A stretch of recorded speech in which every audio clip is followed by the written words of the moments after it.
ఆ back side చూడండి.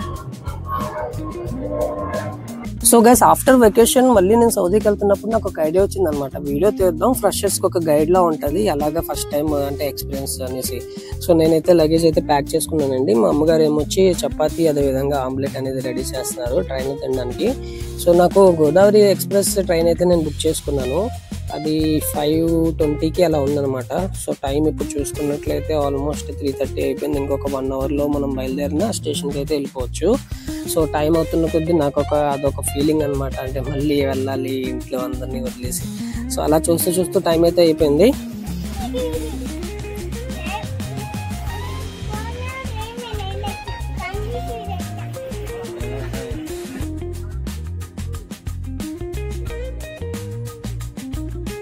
$5:20 అంటే కరెక్ట్ 5:20కి స్టార్ట్ చేసాడండి. సో ఫ్యామిలీ వాళ్ళందరూ కూడా నాకు సెండ్ ఆఫ్ చెప్తున్నారు. సో నేను కూడా వాళ్ళకి హ్యాపీగా హ్యాండ్ వేవ్ చేసి లోపలికి వచ్చి కూర్చున్నాను. కానీ లోపల ఏదో ఒక ఫీలింగ్ అయితే ఉంది, మళ్ళీ ఎప్పుడు వస్తామో 2 ఇయర్స్కి 1 ఇయర్ కని. అలా చూస్తూ టైం అంతా స్పెండ్ అయిపోయిందండి. 2 అవర్స్ హ్యాపీగా అలాగా కూర్చొని టైం అయితే స్పెండ్ చేశాను. దాని తర్వాత ప్యాక్ చేసుకొచ్చిన ఫుడ్ అయితే నేను తినేసి ఇంకా పడుకుంటాను అనమాట.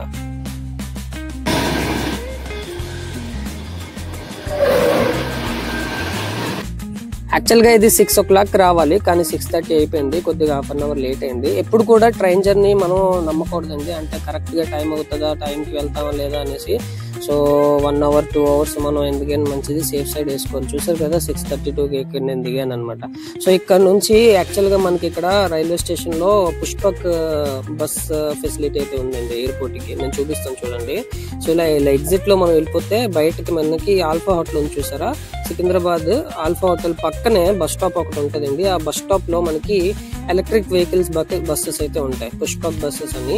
సో చూపిస్తాను చూడండి, ఇదిగోండి పుష్పక్ ఎలక్ట్రిక్ ఏసీ బస్సెస్. ఇవి ఓన్లీ మనకి ఎయిర్పోర్ట్ కి తీసుకెళ్తాయండి. ఇది చీప్ అండ్ బెస్ట్ అనమాట. 300 కాస్ట్ ఉంటుంది. సో హ్యాపీగా మీకు 1 hour 1.5 hour లో డ్రాప్ అయిపోతుంది. ఈ లోపు నేను హోటల్ స్వాతిలోనే కొద్దిగా టిఫిన్ అయితే తీసుకున్నాను, ఎయిర్పోర్ట్కి వెళ్ళి తిందాం అనేసి. సో బస్ అయితే వస్తుందండి. బస్ లో మనకి ఇలా లగేజ్ పెట్టడానికి అయితే ఇక్కడ ఫెసిలిటీ ఇచ్చాడు. అదేవిధంగా బస్ కూడా చాలా నీట్గా ఉంది. సో 1 day బిఫోర్ August 15 నేనైతే ట్రావెల్ చేస్తున్నాను.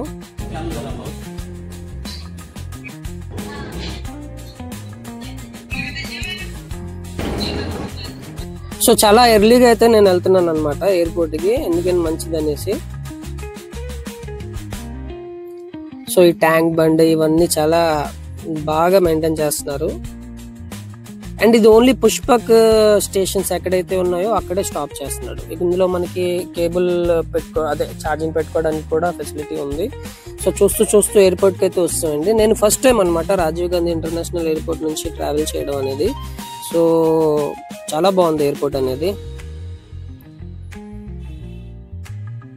సో బస్ అయితే మనకు స్టార్ట్ అయిపోయింది కదా. సో బస్ అయితే వెళ్ళిపోయింది. ఇప్పుడు మనం ఫస్ట్ స్టార్ట్ అయిపోయింది. మనది ప్రాసెస్ ఏంటంటే అరైవల్. ఫస్ట్ మనం అరైవ్ అయిన తర్వాత మన లగేజ్ అంతా ట్రాలీలో వేసుకున్న తర్వాత ఫస్ట్ మన నంబర్ ఎక్కడ ఉందో గేట్ నెంబర్ చూసుకోవచ్చు అనమాట. ఎంటర్ ద టెర్మినల్, అదే మన టెర్మినల్ టెర్మినల్ ఏంటని. ఇక్కడ మనం పాస్పోర్ట్, టికెట్, మన వీసా అదంతా చూపించి లోపలికి వెళ్ళాలి. లోపలికి వెళ్ళిన తర్వాత చెక్ ఇన్ ప్రాసెస్, అంటే మీ లగేజ్ ఏదైతే ఉందో 30 kgs ఆ లగేజ్ వాళ్ళకి ఇచ్చేస్తే వాళ్ళు తీసుకొని మీకు బోర్డింగ్ పాసెస్ అనేవి ఇస్తారు. అసలు మీ దగ్గర లగేజే లేదనుకోండి, నో ప్రాబ్లం, మీరు డైరెక్ట్ గా ఆన్లైన్ లోనే బోర్డింగ్ పాస్ అనేది తీసుకోవచ్చు. సో చూసారా నేనైతే లగేజ్ ఇస్తున్నాను. సో నాది 28 kgs వచ్చిందండి అరౌండ్.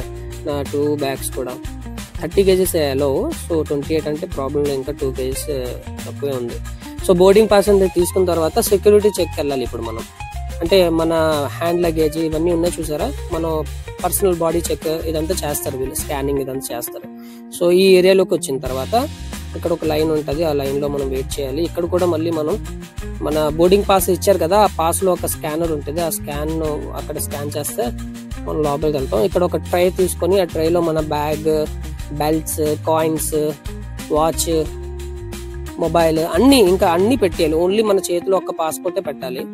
లోపలికి వెళ్ళిన తర్వాత అవతల వైపు మనకి ట్రాలీ అయితే వచ్చేస్తుంది. అది ట్రై ఏదైతే ఉందో ఇవన్నీ వచ్చేస్తాయి. మన సామాన్లు అన్ని ఉన్నాయో ఒకసారి క్రాస్ చెక్ చేసుకొని మళ్ళీ ఈ సామాన్లన్నీ హ్యాండ్ లగేజ్ అంతా తీసుకొని జాగ్రత్తగా ఇప్పుడు మనం ఎక్కడికి వెళ్ళాలంటే మన గేట్ నెంబర్ ఉంటుంది బోర్డింగ్ పాస్ లో.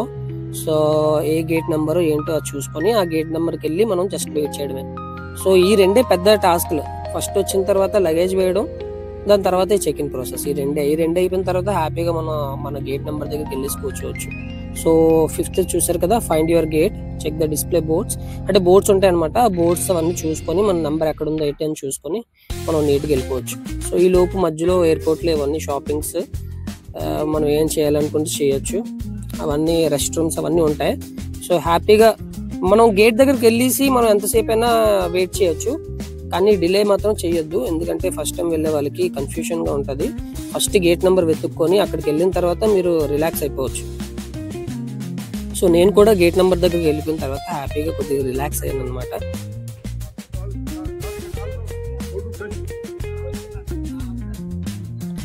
సో ఈ లోపు ఇవన్నీ హ్యాండ్ క్రాఫ్ట్స్ అనమాట, లేపాక్షి హ్యాండ్ క్రాఫ్ట్స్ ఇవన్నీ ఉన్నాయి. సో నేను ఎలాగా ఈ షాప్స్ అన్ని చూసుకుంటూ వెళ్ళిపోతుంటే నాకు నా ఇదే బోర్డింగ్ పాస్ గేట్ నెంబర్ అయితే దొరికింది. సో అక్కడికి వెళ్ళిన తర్వాత హ్యాపీగా అక్కడ కూర్చున్నాను నేను.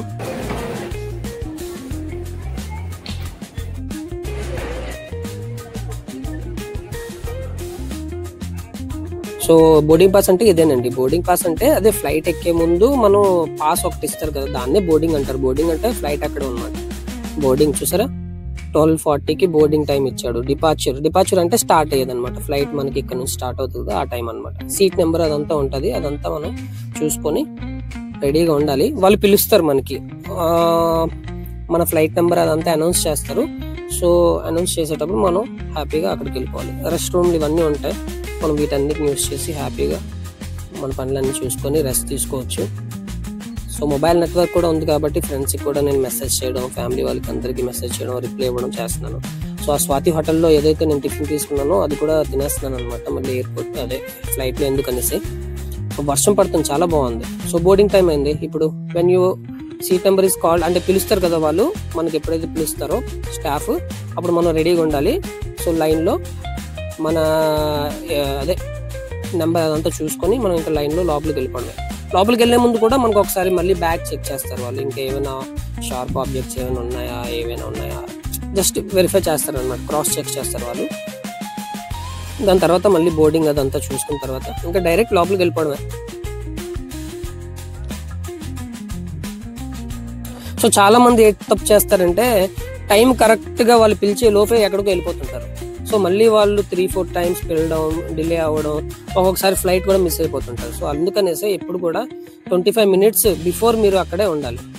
అదేవిధంగా ఫైనల్గా మీరు మీ సీట్ నెంబర్ అదంతా చూసుకొని మీ హ్యాండ్ లగేజ్ ఏదైతే ఉందో ఆ ఓవర్ హెడ్ బిన్లో ఆ పైన ఉంటుంది కదా, ఆ స్పేస్లో పెట్టేసి ఇంకా ఫ్రీ రిలాక్స్ అయిపోండి. ఇక్కడ అన్ని ఇన్స్ట్రక్షన్స్ మీకు ఇస్తున్నారు వాళ్ళు.